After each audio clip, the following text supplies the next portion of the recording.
Assalamualaikum warahmatullahi wabarakatuh. Bismillahirrahmanirrahim. Alhamdulillahirabbil alamin. Wa bihi nasta'inu 'ala umuri dunya waddin. Wassalatu wassalamu 'ala asyrafil anbiya'i wal mursalin sayyidina wa maulana Muhammadin wa 'ala alihi wa sahbihi wa barik wa sallim ajma'in. Amma ba'du. Yang kami hormati Bapak Kepala Sekolah SDN Negeri 2, Bapak Suruti SPD, yang kami hormati beserta semua yang hadir pada pagi hari ini, wabil khusus kepada Ibu Hanifah Susanti SPD yang saat ini telah memberikan kita nanti untuk penerapan diseminasi budaya positif atau pengalaman dan penerapan di sekolah SDN Negeri 2 ini. Namun sebelum dimulai, pertama-tama kita panjatkan puja dan puji syukur kepada Allah Subhanahu wa Ta'ala, yang mana pada pagi hari ini kita diberikan kesehatan jasmani maupun rohani. Maka dari itu kita baca alhamdulillahirabbil alamin. Kita bersyukur kepada Allah Subhanahu wa Ta'ala yang selalu memberikan kita istiqomah untuk menjalankan keaktivitasan kita sehari-hari.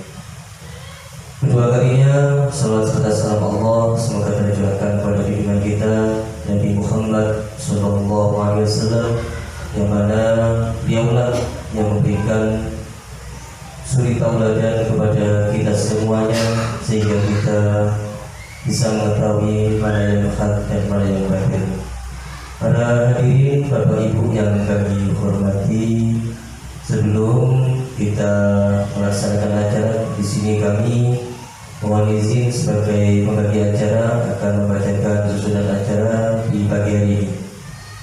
Acara yang pertama adalah pembukaan, acara yang kedua sambutan dari Kepala Sekolah SDN Negeri 2, dan yang ketiga adalah acara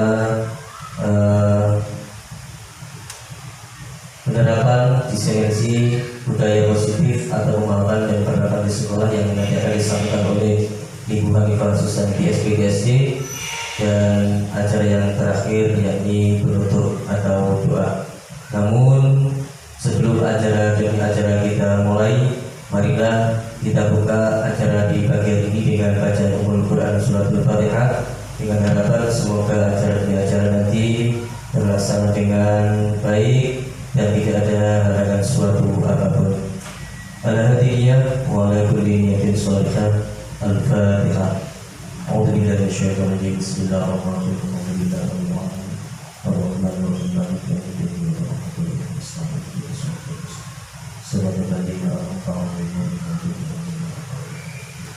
Terima kasih atas bacaan suratul Fatihah. Jadi semoga dirahmati Allah Subhanahu wa Ta'ala. Amin amin ya rabbal alamin. Para hadirin, Bapak Ibu yang kami hormati, acara selanjutnya yaitu acara sambutan dari Kepala Sekolah yang akan disampaikan oleh Bapak Suruti SPD. Pada beliau kami persilakan. Bismillahirrahmanirrahim. Assalamualaikum warahmatullahi wabarakatuh. Bismillah, alhamdulillah, la haula wa la quwata illa billah, amma ba'du. Yang saya hormati Bapak Ibu Guru SDN 2, yang saya hormati Bu Hanifah SPD selaku pemateri pada kegiatan pada siang hari ini. Syukur alhamdulillah, pada pagi ini Ibu Hanifah Susanti telah melampaui tahapan-tahapan dalam rangka pendidikan guru penggerak, dan pada saat ini beliau sudah mencapai beberapa tahapan, dan di pagi ini akan menyampaikan materi kepada Bapak Ibu semuanya tentang diseminasi budaya positif. Jadi ini adalah bagian tahapan Bapak Ibu dalam rangka pendidikan guru penggerak. Diseminasi sendiri itu persebaran, buat persebaran budaya positif. Jadi Bu Hanifah nanti akan menjelaskan bagaimana atau apa itu budaya positif, bagaimana mensosialisasikan budaya positif di lingkungan sekolah kita, dan apa yang harus Bapak Ibu lakukan dalam rangka budaya positif di sekolah kita. Dan saya yakin Bapak Ibu tanpa disadari sebenarnya sudah melaksanakan budaya positif ini. Hanya saja nanti akan lebih matang, lebih yakin lagi, lebih jelas lagi pada saat nanti Bu Hanifah memaparkan materi ini. Dan mudah-mudahan nanti setelah mendapat pemaparan budaya ini, materi ini, nanti Bapak Ibu bisa menerapkan di kelasnya masing-masing, khususnya dan utamanya di sekolah kita, sehingga nanti akan mendukung proses pembelajaran sesuai dengan tuntutan dan harapan kita semua. Demikian yang bisa saya sampaikan. Mohon maaf atas segala kekurangan. Saya kiri dari saya. Wassalamualaikum warahmatullahi wabarakatuh.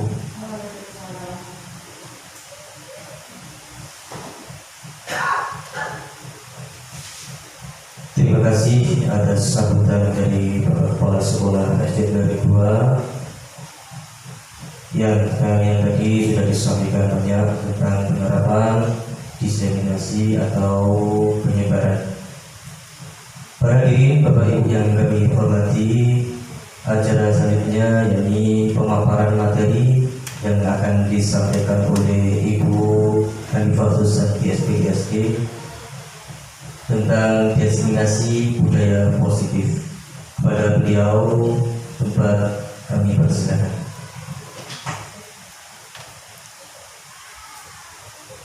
Assalamualaikum warahmatullahi wabarakatuh.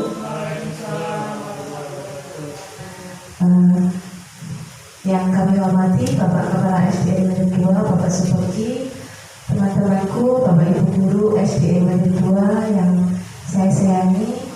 Puji syukur kita panjatkan kehadiran Allah Subhanahu wa Ta'ala karena pada pagi setengah siang ini Bapak Ibu bisa meluangkan waktu untuk mengikuti kegiatan saya, yaitu kegiatan yang merupakan rangkaian dari pendidikan guru penggerak yang sedang saya ikuti, yaitu diseminasi modul 1.4 tentang budaya positif. Di dalam pendidikan guru penggerak itu terdapat 3 modul, tetapi satu modul anaknya sangat banyak. Satu modul bisa diraih sekitar 2 bulan, jadi 3 modul kita melampaui pendidikan selama kurang lebih 7 bulan. Ini baru saya lampaui 2 bulan, masih kurang lama yaitu 5 bulan lagi. Jadi saya ucapkan terima kasih kepada Bapak Kepala Sekolah dan rekan-rekan semuanya yang selalu mendukung kegiatan yang saya lakukan serta kerjasamanya selama ini membantu saya. Terima kasih saya sampaikan. Semoga tidak bosan-bosan saya repotkan untuk mengikuti kegiatan-kegiatan saya selanjutnya. Selanjutnya mungkin sudah ngantuk, sudah agak siang, bisa kita ice breaking ya. Ice breakingnya tidak lagu, tapi kita bisa tebak gambar. Tebak gambar. Monggo dipersani gambarnya. Nah, ini gabungan dari gambar dan tulisan menjadi apa? Jambu. Kita lihat. Betul nih, jambu baru. Yang kedua,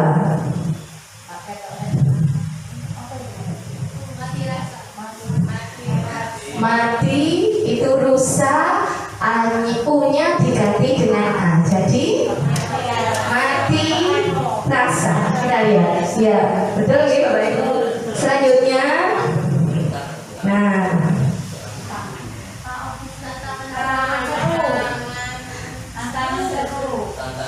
ada tang, dihilangi G-nya, ada tangan, tanda seru. Nah, itu melatih penglihatan kita dengan berpikir kita. Kenapa Bapak Ibu? Tantangan seru. Berarti Bapak Ibu tidak ngantuk ini. Oke. Selanjutnya, oke. Nah, ini ada gambar pot bunga, tong sampah. Nah, sudah pandai semuanya. Potongan harga. Oke. Berikutnya ada mie ditambahi ada tas, S-nya hilang.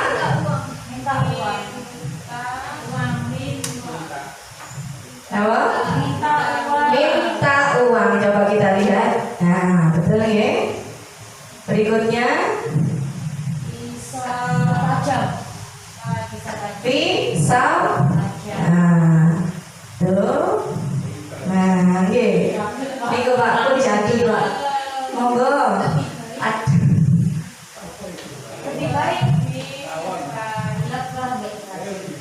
Bu Rama sudah biasa seperti ini mungkin ya Bu Rama.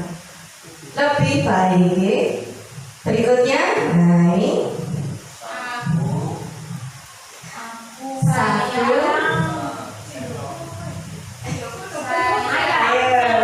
Ayo satu. Ada wayang, ada ayam. Ayam M-nya digantikan. Apa? Aku sayang ayam. Aku sayang ayam. Nah, berikutnya tiga, T-nya dihilangi jadi iga, akar B-nya dihilangi jadi bakar. Iga bakar. Nah, waktunya jam makan siang, Pak. Oke, monggo. Kucing.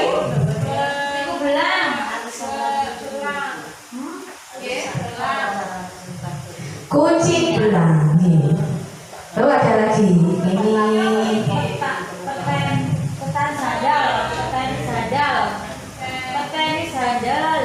coba kita lihat petani sandal. Oke, leres burutno. Nah, ini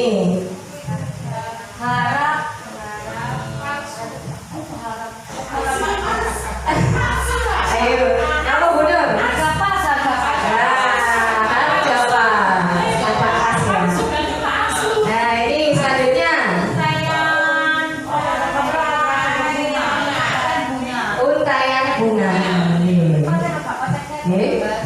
Sudah mulai panas, sudah mulai tidak ngantuk.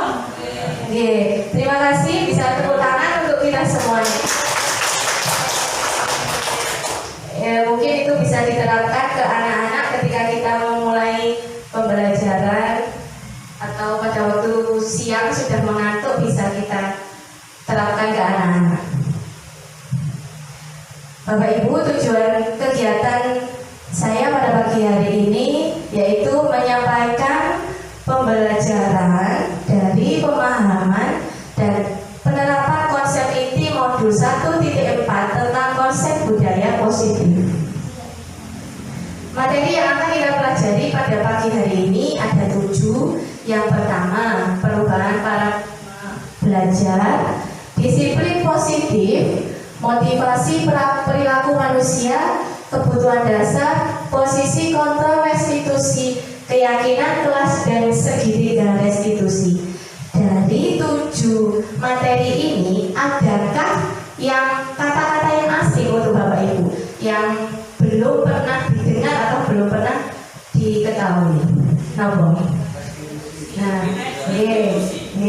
ya, yang agak asing adalah segitiga restitusi. Tapi nanti ketika Bapak Ibu sudah sudah mengerti pemahaman dari saya, pasti sudah merasa kita melakukannya setiap hari. Hanya saja kalimat namanya istilahnya seperti itu. Baiklah, untuk kita memasuki materi sebelumnya ada 4 pertanyaan romantik. Yang pertama, apakah Bapak Ibu setuju atau tidak setuju dengan pernyataan berikut? Yang nomor 1, pemberian hukuman dapat mendisiplinkan siswa.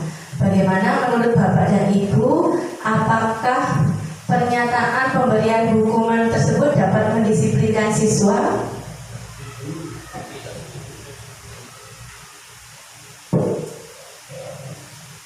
Setuju atau boten? Apakah hukuman dapat mendisiplinkan siswa?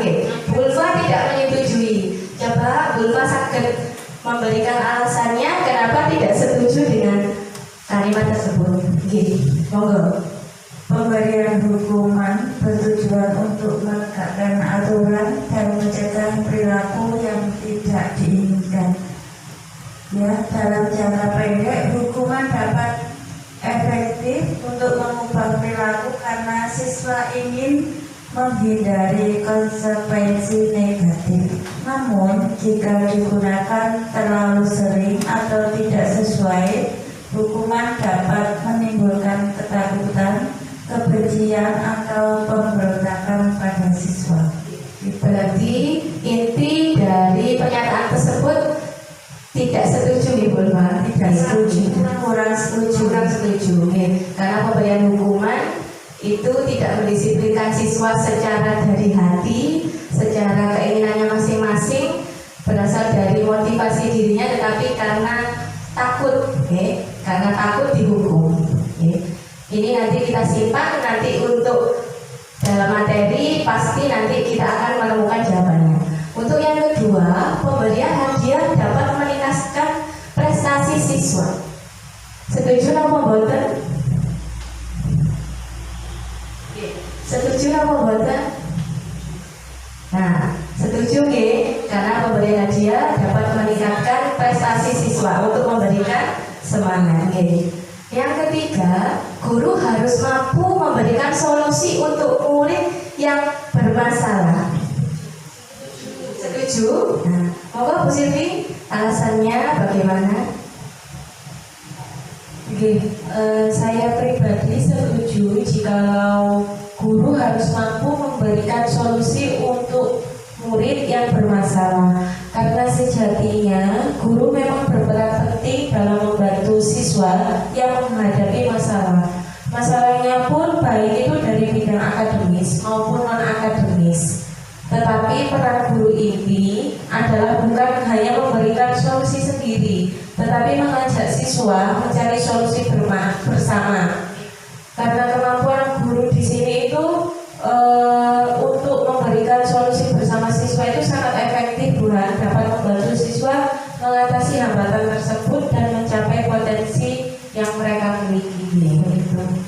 Terima kasih Bu Silvi. Memang guru harus mampu memberikan solusi untuk murid yang bermasalah, tetapi guru juga harus bekerja sama dengan siswa untuk mencari solusi bersama. Berikutnya, guru berperan sebagai teman bagi murid. Setuju ya Bapak Ibu? Nah, saya yakin semua Bapak Ibu juga menyetujui kalau peran guru itu bisa sebagai teman untuk murid-murid kita. Berikutnya, budaya positif. Budaya positif merupakan perwujudan nilai-nilai atau keyakinan universal yang diterapkan di sekolah. Penerapan budaya positif dalam suatu lingkungan seperti di sekolah, tempat kerja, atau komunitas bertujuan untuk membangun dan memperkuat nilai-nilai yang baik. Budaya positif menciptakan suasana yang mendukung pertumbuhan pribadi, kesejahteraan, dan keberhasilan bersama-sama. Nilai-nilai baik apa yang dituju dalam pendidikan dari budaya positif itu? Yang pertama bisa dari nilai disiplin. Nilai apa lagi Bapak Ibu selain disiplin? Ada nilai tanggung jawab, jujur, rasa hormat dan toleransi, kerjasama dan kolaborasi,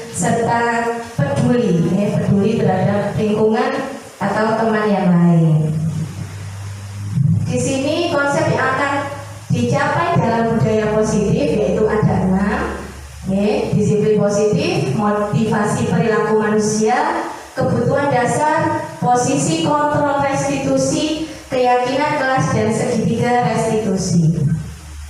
Di sini sebelum kita masuki ke materi selanjutnya, mari kita mempraktekkan sebuah perubahan paradigma dari kepala tangan kita. Masing-masing bisa bergandengan atau mencari gandengan.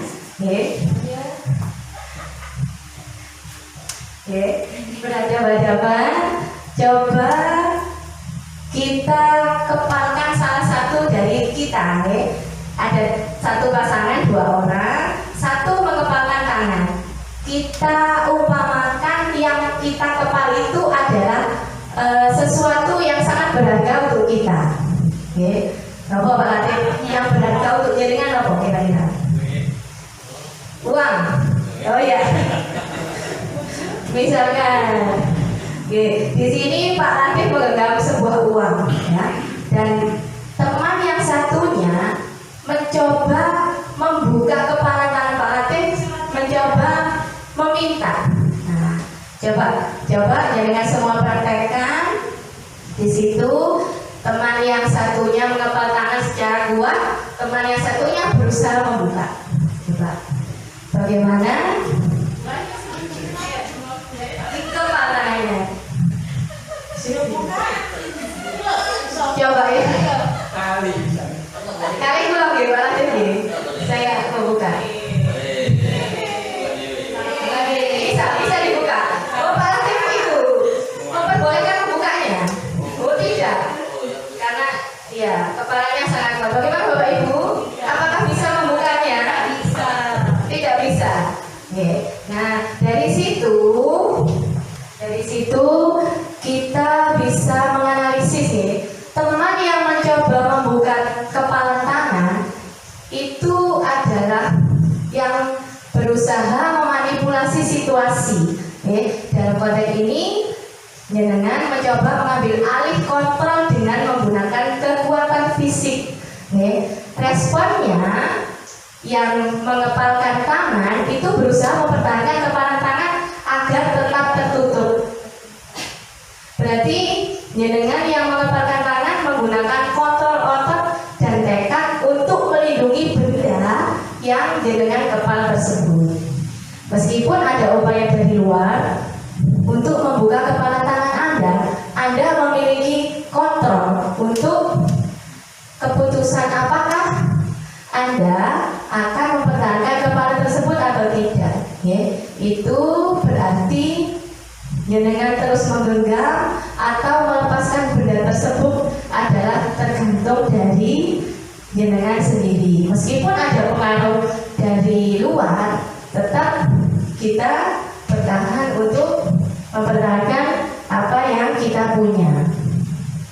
Siapa yang memiliki kontrol dalam kegiatan yang kita lakukan tadi? Di situ teman yang akan membuka kontrol sesungguhnya berada di tangan yang memiliki kepala. Anda yang memutuskan apakah Anda menyerah atau bertahan. Ini mencerminkan bahwa kontrol sejati kita itu ada pada diri kita sendiri.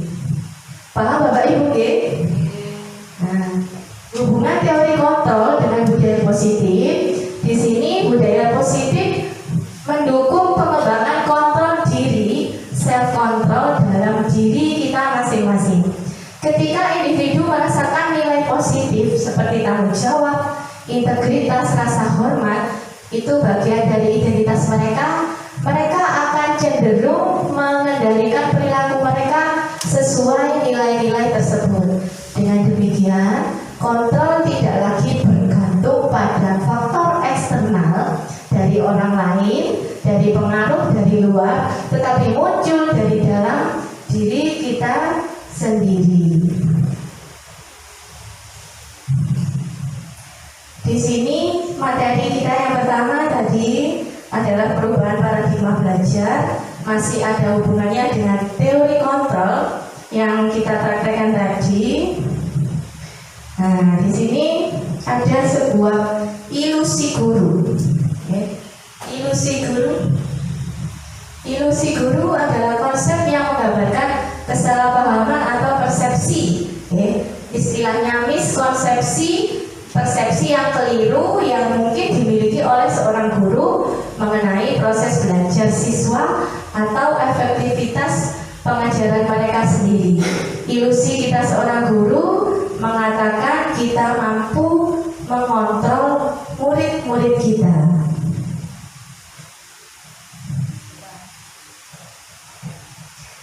Ilusi guru di sini ada 4 contoh. Yang pertama, bahwa kita sebagai guru harus mampu mengontrol murid. Oke. Dulu ada pernyataan seperti itu. Kita sebagai guru harus mampu mengontrol murid. Padahal contoh ketika kita berikan tugas di sekolah, di kelas, kita berikan tugas kepada siswa kita 25 anak. Nanti pada akhirnya ada 5 siswa yang tidak mengerjakan tugas. Nah, itu berarti terjadi miskonsepsi. Pernyataan itu adalah tidak benar. Oke. Untuk yang kedua, semua penguatan positif, efektif, dan bermanfaat. Ketiga, kritik dan pembuat rasa bersalah akan mampu menguatkan karakter. Kemudian, ilusi guru adalah orang dewasa yang berhak memaksa. Oke. Apakah betul Bapak Ibu untuk pernyataan yang keempat itu? Guru adalah orang dewasa yang berhak memaksa. Tidak. Oke. Itu yang terjadi selama ini. Nah, di situ mohon dengan baca perubahan paradigma stimulus respon menjadi teori kontrol. Dulu kita menerapkan stimulus respon, tetapi kita ketika sudah tahu tentang teori kontrol, kita harus menerapkan teori kontrol. Coba dengan baca.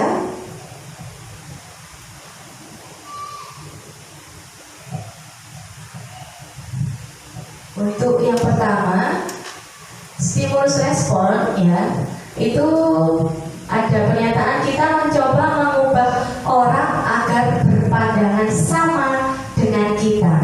Ya, pandangan kita dulu seperti itu. Setelah adanya teori kontrol, berubah menjadi kita berusaha memahami pandangan orang lain tentang dunia. Ya, tidak harus memaksa sama dengan kita. Yang kedua, perilaku buruk dilihat dari suatu kesalahan. Tapi untuk teori kontrol, semua perilaku itu mempunyai tujuan. Yang ketiga, orang lain bisa mengontrol saya. Tetapi dalam teori kontrol, hanya kita sendiri yang bisa mengontrol diri kita sendiri. Yang keempat, saya bisa mengontrol orang lain. Tetapi dalam teori kontrol, kita tidak bisa mengontrol orang lain. Selanjutnya, pemaksaan ada pada saat bujukan gagal. Untuk teori kontrol, kolaborasi dan konsensus menciptakan pilihan-pilihan baru. Berikutnya, stimulus respon berbicara model berpikir menang atau kalah. Tetapi dalam teori kontrol, model berpikirnya harus menjadi menang dan menang.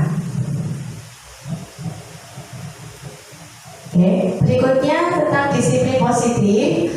Disiplin positif merupakan perwujudan, salah satu perwujudan dari budaya positif. Ya. Disiplin positif merupakan cara penerapan disiplin yang mengajarkan anak untuk bertanggung jawab, ya.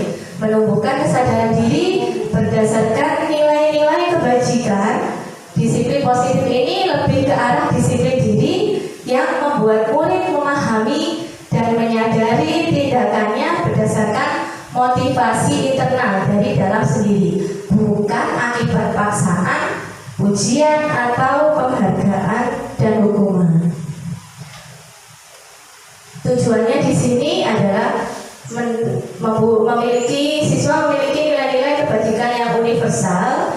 Nilai-nilai kebajikan di sini adalah nilai-nilai yang baik, membantu siswa memahami dan mengendalikan perilaku mereka sendiri dari dalam diri sendiri, bukan hanya mematuhi aturan karena takut akan hukuman, tetapi memahami konsekuensi dari tindakan mereka, mengambil tanggung jawab atas keputusan mereka.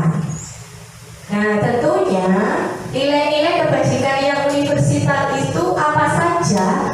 Ini sekarang kita laksanakan kurikulum merdeka, berarti nilai-nilai yang akan kita tuju adalah yang sesuai dengan profil pelajar Pancasila. Oke, ada berapa Bapak Ibu nilai-nilai dalam profil pelajar Pancasila? Ada? Nah, penegakan peraturan atau keyakinan kelas selama ini. Tindakan terhadap suatu pelanggaran pada umumnya berbentuk hukuman atau konsekuensi.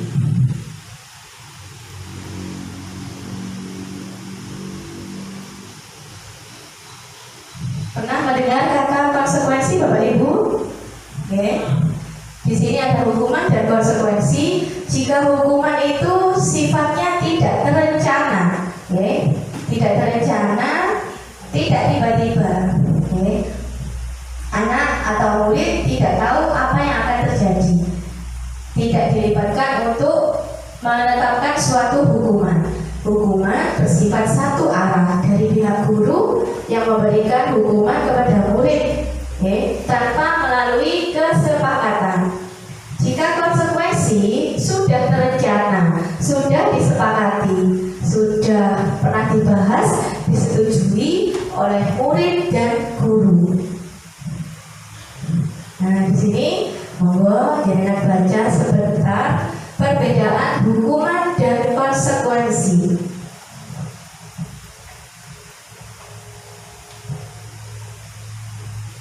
Oke, di sini hukuman itu sesuatu yang menyakitkan harus terjadi, sedangkan di konsekuensi sesuatu harus terjadi, membuat anak sakit untuk jangka waktu yang lama.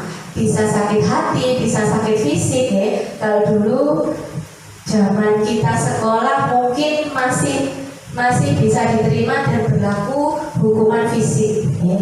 Tetapi seiring dengan sekarang zaman sudah berubah, kita harus memberikan pembelajaran sesuai dengan kodrat alam dan kodrat zamannya. Hukuman itu adalah paksaan, sedangkan konsekuensi adalah stimulus dan tanggapan. Hukuman mendorong anak menyakiti diri sendiri, sedangkan konsekuensi mendorong anak agar mudah menyesuaikan diri. Hukuman akan membuat marah, rasa bersalah, dipermalukan dan tidak dihargai, sedangkan konsekuensi akan membuat si pembuat salah kehilangan hak, dibuat tidak nyaman, diasingkan untuk sementara. Nah, coba di sini ada beberapa pernyataan. Monggo Bapak Ibu diperhatikan di depan. Coba ada kalimat yang pertama, ya. Tindakan guru mencatat 100 kali di dalam buku. Kalimat, saya tidak akan terlambat lagi karena terlambat ke sekolah. Nah, tentunya saya sendiri dulu juga pernah menghukum murid saya dengan seperti itu. Mungkin Bapak Ibu guru juga pernah Nah, itu termasuk hukuman atau konsekuensi? Termasuk hukuman. Yang kedua, lari mengelilingi lapangan basket 2 kali karena terlambat hadir di sekolah. Termasuk apa? Hukuman. Murid diminta untuk push up 15 kali karena tidak menggunakan masker ke sekolah.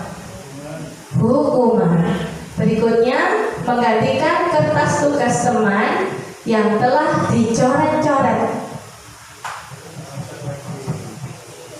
Apa?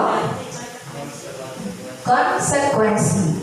Berikutnya, membersihkan tumpahan air di meja tulis karena tersenggol pada waktu belajar. Hukuman apa konsekuensi? Konsekuensi. Kemudian, murid dilarang mengenakan mengenakan sepatu seharian di sekolah karena tidak mengenakan sepatu hitam? Apa?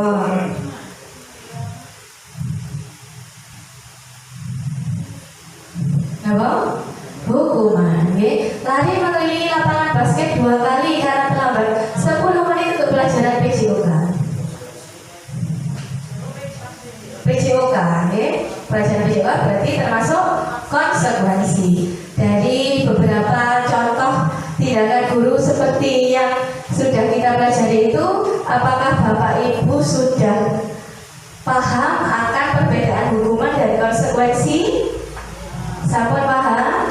Nah, nanti kita bisa merubah cara kita menangani masalah anak-anak di kelas dengan mengubah hukuman menjadi konsekuensi. Nah, nanti juga ada lagi yaitu tadi yang Bapak Ibu anggap kalimat asing, yaitu apa tadi? Kalimat restitusi. Di depan di slide sudah saya tulis ada hukuman, konsekuensi, dan restitusi.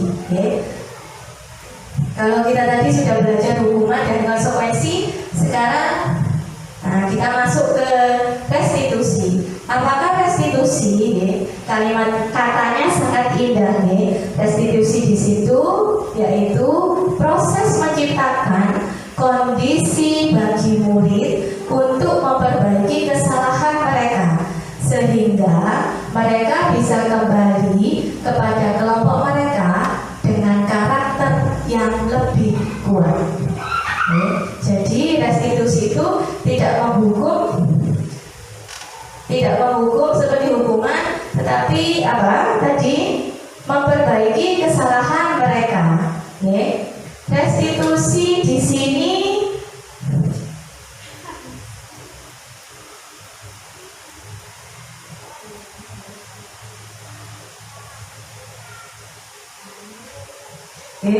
restitusi di sini juga ada istilah segitiga restitusi. Ini maksudnya adalah cara kita untuk menjalankan proses restitusi. Itu ada tiga langkah. Yang pertama yaitu memvalidasi tindakan yang salah. Yang kedua, kita menstabilkan identitas. Yang ketiga, menanyakan keyakinan. Jadi di restitusi itu kita harus berbicara dua arah dengan siswa yang membuat kesalahan. Bicaranya secara baik dengan langkah-langkah yang saya sebutkan tadi. Nanti kita ada contoh kasusnya. Nah, di sini ada kasus contoh penerapan segitiga restitusi. Kasus mengganti nilai ulangan. Seorang siswa kelas 5 merasa kecewa dengan nilai ulangan matematikanya yang rendah. Ketika guru mengembalikan lembar ulangan, Zio, salah satu siswa kelas 5 tersebut, melihat bahwa ia hanya mendapatkan nilai 50. Sedangkan ia sangat takut dimarahi oleh orang tuanya. Jadi dia memutuskan menghapus nilai asli tersebut, mengganti nilainya dengan nilai 85. Namun guru di sini saya sendiri mengetahui, menemukan bahwa nilai asli Zio telah diubah. Ketika besoknya melakukan pemeriksaan ulang, guru tahu nilai Zio tersebut dirubah. Nah, kita sebagai guru yang sudah paham akan restitusi tadi, berusaha menerapkan restitusi tersebut di kelas dengan permasalahan tersebut. Langkah yang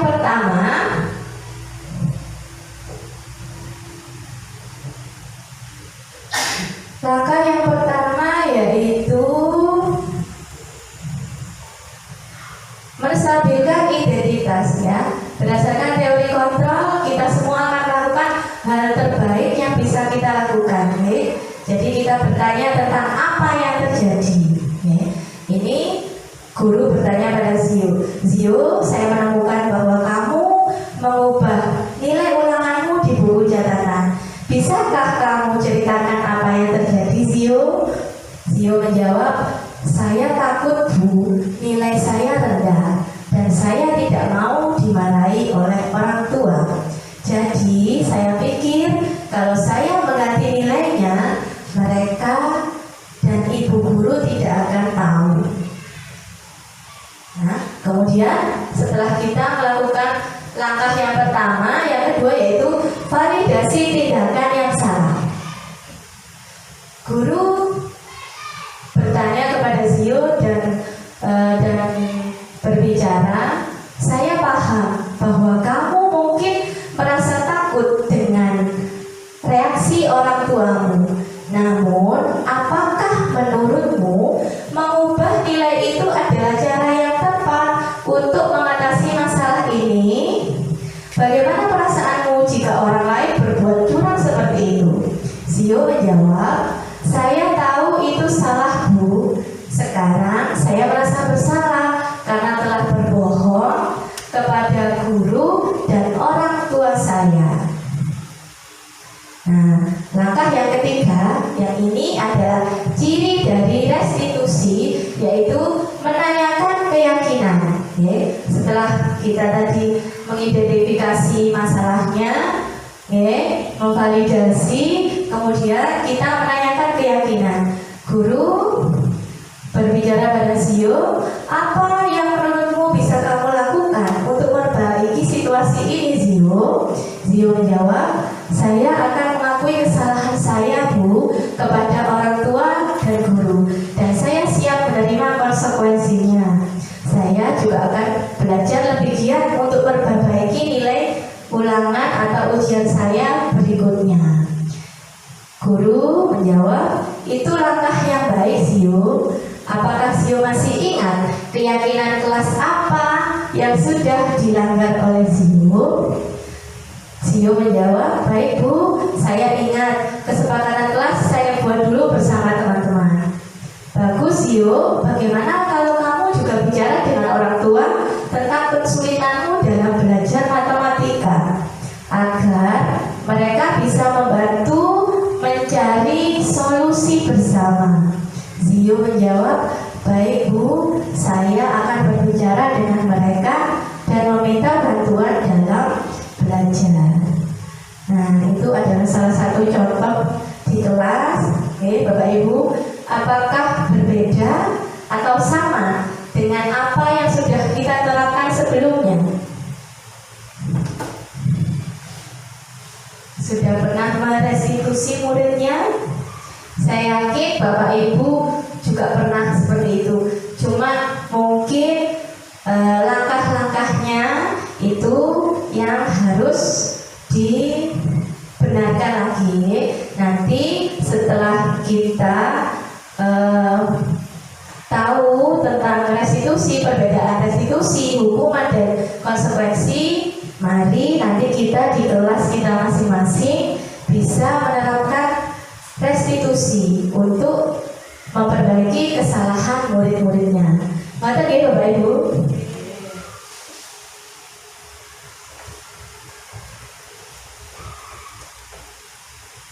Berikutnya tadi tentunya hukuman, konsekuensi dan restitusi itu masih juga dengan keyakinan kelas atau keyakinan sekolah. Okay?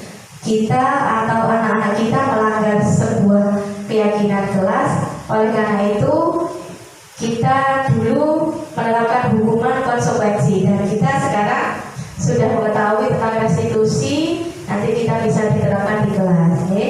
Sebelumnya pasti di kelas-kelas itu ada membuat keyakinan kelas, kesepakatan kelas. Sampun ya Bapak Ibu.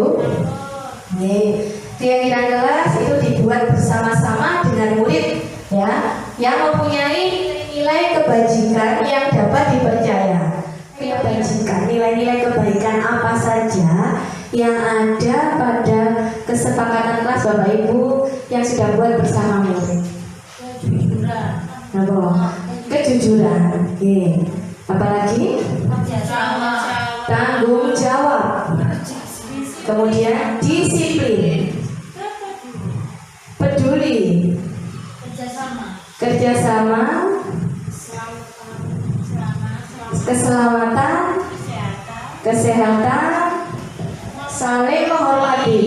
Masih banyak nilai-nilai lain yang ada dalam kesepakatan kelas yang sudah kita buat. Di sini ada contoh kesepakatan kelas saya sendiri, kelas 5. Di situ yang sudah saya buat bersama anak-anak ya, dan sudah disepakati. Contohnya yang pertama, berdoa sebelum dan sesudah melaksanakan kegiatan. Kedua, ketika pembelajaran tidak boleh berjalan di dalam kelas. Oke. Ketiga, mengangkat tangan ketika akan bertanya dan berpendapat, bersabar menunggu giliran. Budayakan antri. Ya. Keempat, saling menyayangi teman.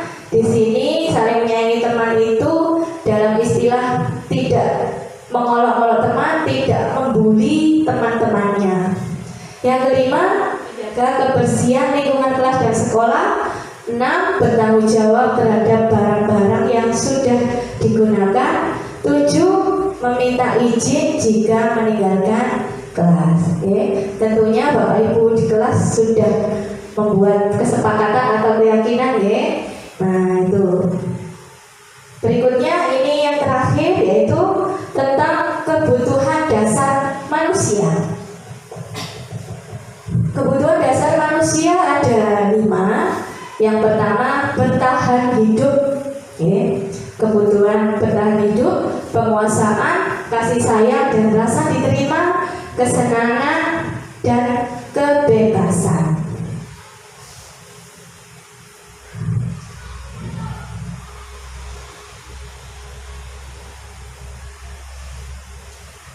Di sini yang perlu digarisbawahi adalah yang nomor 5, yaitu kebutuhan untuk merasa senang, kebutuhan kesenangan.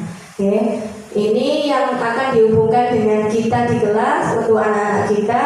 Anak-anak kita membutuhkan kesenangan. Dalam hal ini, kebutuhan untuk mencari kesenangan itu bermain dan tertawa. William Glasser menghubungkan kebutuhan akan kesenangan dalam belajar. Kita sebagai guru bisa memasukkan konsep bermain sambil belajar. Oke, mengintegrasikan kesenangan dalam pembelajaran tidak hanya membuat proses belajar menjadi lebih menarik, tetapi juga dapat meningkatkan motivasi dan keterlibatan siswa. Oke.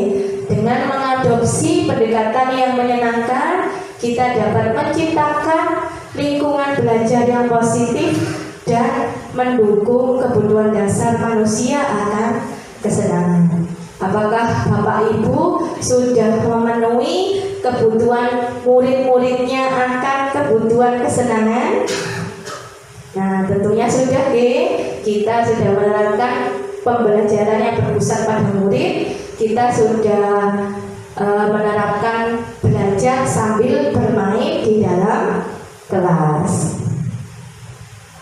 Berikutnya ini tadi ketinggalan ada posisi kontrol kita sebagai guru dalam kegiatan restitusi.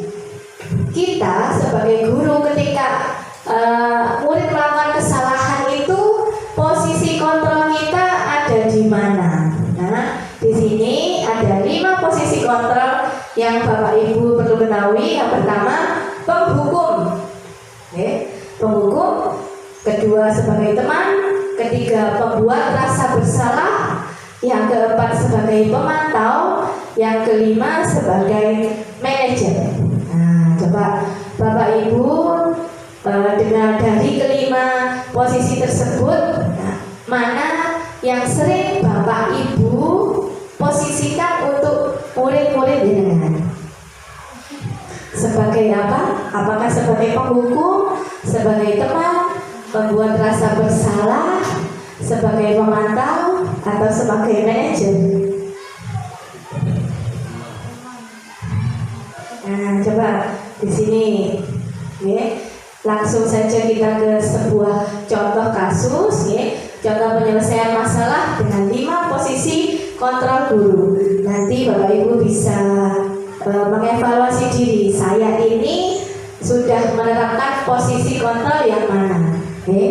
Yang pertama, ada kasus seorang siswa yang tidak memakai atribut lengkap saat upacara. Okay.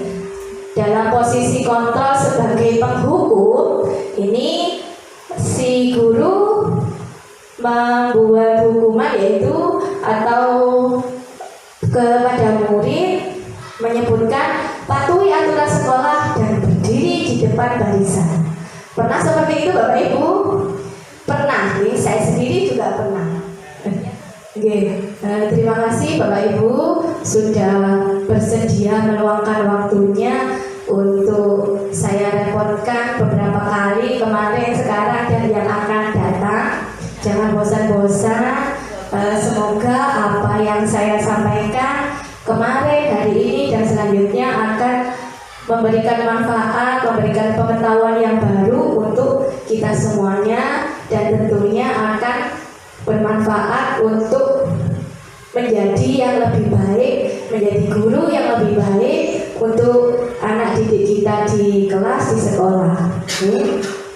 Terima kasih untuk semuanya. Saya akhiri. Wassalamualaikum warahmatullahi wabarakatuh.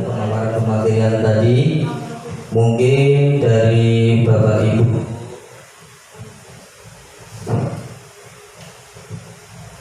Cek. Mungkin dari Bapak Ibu ada pertanyaan atau mungkin ada yang kurang dipaham tadi yang sudah disampaikan oleh Ibu Hanifah sebagai pemateri tadi.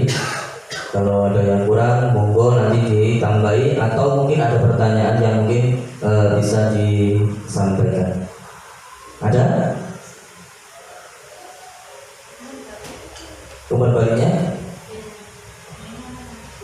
Saya. Monggo boleh Pak, mungkin ada tambahan mana? Betul. Oke. Sebelum doa, mungkin Pak Latif mewakili teman-teman untuk memberikan umpan balik dari kegiatan kita pada siang hari ini.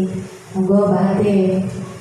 Baik, terima kasih Bu Hanifah. Tadi yang sudah disampaikan oleh Bu Hanifah tentang diseminasi budaya positif, tentang apa tadi, termasuk maaf, ini agak sedikit sensitif aja. Oke, untuk tadi yang sudah disampaikan Bu Hanifah tentang hubungan dengan apa konsekuensi restitusi, ya tadi yang restitusi yang sempat ditanyakan. Alhamdulillah tadi sudah disampaikan oleh Bu Hanifah panjang lebar dan dipahamkan. Ternyata alhamdulillah tentang restitusi tadi sudah kita fahami bersama-sama. Terima kasih untuk Ibu Hanifah yang sudah menyampaikan tentang diseminasi budaya positif tadi di SD 2002 ini. Insya Allah dari kita semuanya, dari teman-teman saya mewakili, insya Allah bisa difahami. Terima kasih Bu Hanifah yang telah menyampaikan pemahaman-pemahaman yang sudah diterapkan di sekolah SD 2002 ini. Bapak yang kami hormati, alhamdulillah untuk hari ini kita sudah di penghujung acara, ya. Acara yang terakhir yakni adalah penutup atau doa. Namun sebelum kita tutup bersama-sama dengan baca hamdalah nanti, di sini saya membacakan pantun sedikit, ya. Nah, nanti bisa dijawab cakep gitu ya supaya semangat. Oke. Jari telunjuk untuk menunjuk. Cincin kawin di jari manis. Kulihat panjenengan sudah mengantuk. Tenang saja, acara sudah selesai dan habis. Oke. Yang kedua, mentari senja telah tenggelam. Hujan turun mulai terjatuh. Kami tutup acara ini dengan salam. Wassalamualaikum warahmatullahi wabarakatuh. Kita tutup dengan doa bersama dengan baca Alhamdulillahirabbil alamin.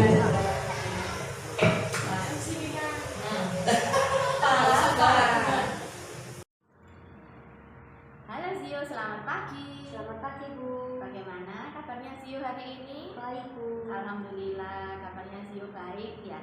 Zio, kemarin kita kan sudah melaksanakan ulangan matematika ya. Apakah Zio belajar?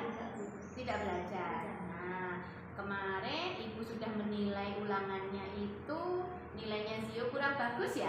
Iya, Bu. Iya. Terus hari ini Ibu lihat nilai ulangan Zio berubah. Nah, kenapa Zio sampai merubahnya seperti itu? Tolong diceritakan kepada Ibu apa yang sudah Zio lakukan. Saya takut, Bu, nilai saya takut, Bu, nilai saya rendah dan saya tidak mau dimarahi oleh orang tua. Jadi saya pikir kalau saya mengganti nilainya, mereka tidak akan tahu. Nah, iya, Ibu paham ya. Kamu mungkin merasa takut dengan reaksi orang tuanya Zio jika nilai ulangannya jelek ya. Namun, apakah mengubah nilai seperti itu, cara yang Zio lakukan seperti itu sudah tepat untuk mengatasi masalah Zio? Bagaimana jika orang lain berbuat seperti itu? Saya tahu itu sudah salah, Bu. Sekarang saya memahami perkataan Ibu dan saya tidak akan mengulangi perbuatan itu lagi, Bu. Pinter. Berarti Zio sudah memiliki langkah yang baik untuk memperbaiki kesalahan Zio. Ya, Bu. Ya. Nah, sekarang bagaimana kalau Zio juga berbicara dengan orang tua Zio? Ya, berbicara tentang apa yang sudah terjadi. Tidak apa-apa bilang nilainya jelek. Ya, pasti orang tua akan paham akan kesulitannya Zio. Mungkin mereka juga akan membantu dalam Zio belajar. Ya. Terus bagaimana sekarang Zio kesepakatannya? Saya akan meminta maaf kepada ibu guru dan meminta maaf kepada orang tua dalam kesalahan saya yang sebesar-besarnya.